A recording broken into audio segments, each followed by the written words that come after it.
በስመ አብ ወወልድ ወመንፈስ ቅዱስ አሐዱ አምላክ አሜን። ልደት በቅድስት ቤተክርስቲያን ሲከበር መድኃኔዓለም ኢየሱስ ክርስቶስ ወደዚህ ዓለም የመጣው የሰይጣንን ሥራ ለማፍረስ ነው። አንደኛ ዮሐንስ ምዕራፍ 3 ከቁጥር 4 ላይ ስንመለከት ሰይጣን ብዙ ስራዎችን ይሰራል፣ የሰዎች ልጆችን ያስታል። ይህን ሁሉ ለማፍረስ የሰይጣንን ሥራ ለማፍረስ መድኃኔዓለም ኢየሱስ ክርስቶስ ወደዚህ ምድር መጥቷል። ሁለተኛው የጠፋውን ሊፈልግ ነው። የጠፋውን ሊፈልግ መድኃኔዓለም ኢየሱስ ክርስቶስ አሁንም አንደኛ ተገልጧል። ዮሐንስ 10 ላይ ስንመለከት የጠፋውን ሊፈልግ መድኃኔዓለም ኢየሱስ ክርስቶስ ወደዚህ ዓለም መጥቷል ብለን ቅድስት ቤተክርስቲያን ከዓለም እስከ ውጭ ድረስ በአንድ አይነት ስርዓት ታከብራለች ማለት ነው።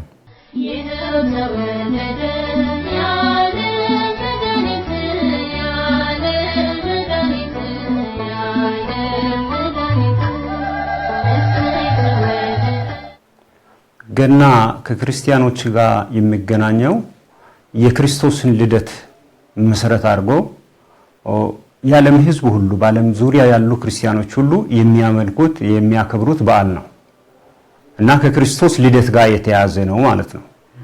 ይሄ የክርስቶስ ልደት ጋር ሲያያዝ በጣም የማይረሳውና በማንኛውም ቤተ እምነት በተለይ በክርስትና ዘንድ ማለት ነው ታላቅ የምስራች ይላል። ለማን? እነሆ ለሕዝብ ሁሉ የሚሆን ምስራች ማለት በጣም አስደናቂ ነው። ቃሉ ራሱ ለሕዝብ ሁሉ ነው የሚለው። ለአንድ ጎሳ አይደለም፣ ለአንድ ሀገር አይደለም፣ ለአንድ አህጉር አይደለም፣ ለዓለም ሁሉ የሚሆን የምስራች የሚል ዜና ነው የሚያበስረው።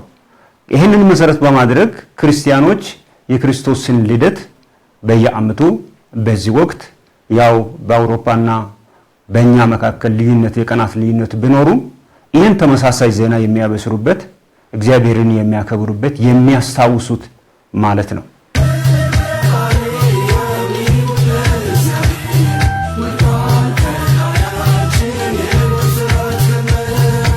ስብሐት ለእግዚአብሔር በሰማያት ወሰላም በምድር ስብሐቱ ለሰብ በላ በሰማያት በምድር ሰውና መላእክት አንድ ሆነው ዘመሩ የሚለውን ዝማሬ በቅድስት ቤተክርስቲያን ከምሽቱ 2 ሰዓት ጀምሮ እስከ ንጋቱ 8 ሰዓት ድረስ ይከበራል ማለት ነው። እንግዲህ ይህ በዓል የደስታ በዓል ነው። የደስታ በዓል ነው ብላ ነው ቅድስት ቤተክርስቲያን የምታከብረው።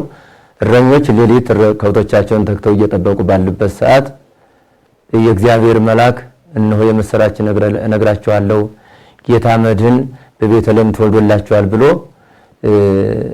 ለእረኞች የምስራች ቃል የተነገረበት ታላቅ በዓል ስለሆነ ቅድስት ቤተክርስቲያን በኢትዮጵያ ኦርቶዶክስ በዓለም በውጭም ያለው አንድ አይነት ስርዓት በሆነ ታከብራለች ማለት ነው።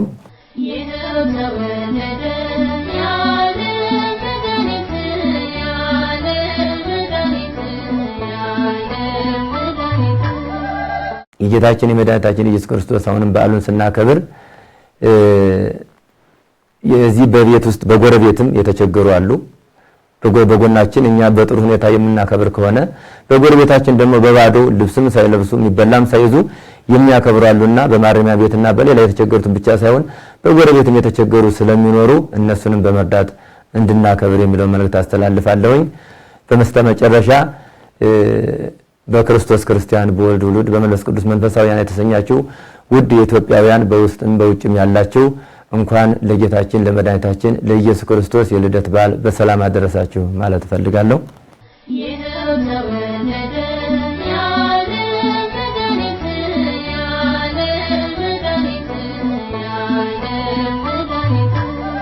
እንግዲህ ክርስትና ጥንታዊ ነው፣ ይከበር ነበረ፣ ይመለክ ነበረ። ይሄ ከክርስቶስ ልደት ጋር በተያያዘ ጥንታዊ የሆነ የአባቶች እምነት ለኛም ደግሞ የደረሰን በደህንነት አሰራር ላይ በሚኖረን አስተምሮ በየቤተ ክርስቲያኑ ሊለያይ ይችላል። እንደነ ቤተ ክርስቲያን ግን ክርስቶስ የተወለደበት ዓለምን እግዚአብሔር ሊታረቅ የመጀመሪያ እርምጃ የወሰደበት እንግዲህ የክርስቶስ ታሪክ በዚህ ጀምርና በስቅላት በሞትና በእርገት ነው የሚያበቃው። እሱን ደግሞ እግዚአብሔር ዕድሜ ቢሰጠን የምንመለስበት ሊሆን ይችላል።